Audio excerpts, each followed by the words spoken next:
Halo generasi abang, balik lagi di podcast kami. Hari ini kita bakal bahas topik yang lewat di FYP kalian. Kan seperti topik yang sudah biasa ya. Kita bakal bahas tentang toxic relationship, kenali sebelum terjebak.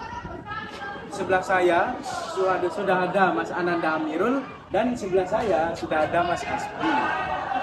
Nah, mari kita lihat opini dari kedua narasumber yang sudah saya undang ke dalam podcast hari ini. Ini Mas Ananda Amirul, ini Mas Hasbi. Seneng banget nih bisa bahas ini karena jujur aja banyak banget anak sekolah yang terjebak tapi nggak tahu harus berbuat gimana. Nah, kalau mereka lagi di hubungan yang beracun ini, apa yang bisa kita lakukan? Begitu ya. Kalau menurut saya pribadi nih, mungkin harus ada penanganan lanjutan ya untuk anak-anak yang baru mengenal cinta. Nah, mungkin itu bisa jadi salah satu faktor utama untuk mengurangi masalah dalam hal tersebut gitu ya. Dan mungkin ada teman-teman yang juga memiliki pemikiran yang sama terhadap saya, tapi ya pemikiran orang kan beda-beda ya teman-teman. Jadi mari kita dengarkan opini dari Mas Hasbi. Menurut saya ya bijak-bijak lah untuk memilih hubungan dan memilih pasangan. Kalau tidak mau hubungan yang toksik atau ada yang berlebihan itu jangan sampai lah. Ya, menurut saya gitu aja gitu. Dan ya kita juga nggak bisa nentuin lah kalau kita chattingan 24/7 itu nggak memungkinkan. Berarti kayak yang saya dapat dari beberapa netizen, posesif berlebihan mungkin, Ya itu termasuk juga posesif gaslighting. masuk. Um, ya kayaknya yang dari penampakan saya ya, saya banyak menemukan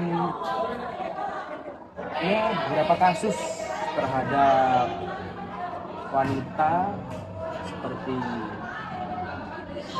kehamilan dini ataupun hal lainnya. Ya, Kalau itu pasti menurut pernah. Mas Amir, faktor apa yang menyebabkan hal seperti ini sangat terjadi di Indonesia?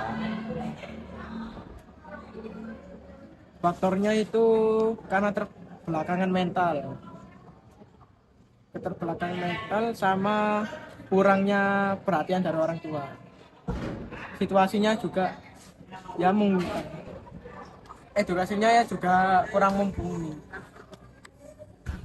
Ah, kalau begitu ya sudah tidak ada yang bisa dibahas ya, maka sudah ketemu ya akar permasalahannya, yaitu kurangnya edukasi yang pertama, keterbelakangan mental, serta mungkin kurangnya kasih sayang atau peran dari orang tua. Jangan bilang kasih sayang ya, mungkin bakal bikin heboh.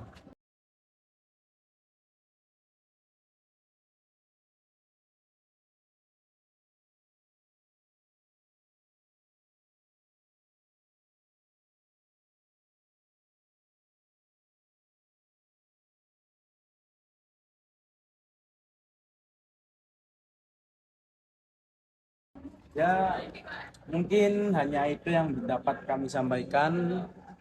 Terima kasih Mas Amir dan Mas Hasbi sudah ingin menyampaikan pendapatnya di podcast kami, dan mungkin hanya itu yang bisa saya sampaikan, dan saya sangat berterima kasih terhadap kedatangan pendengar sekalian.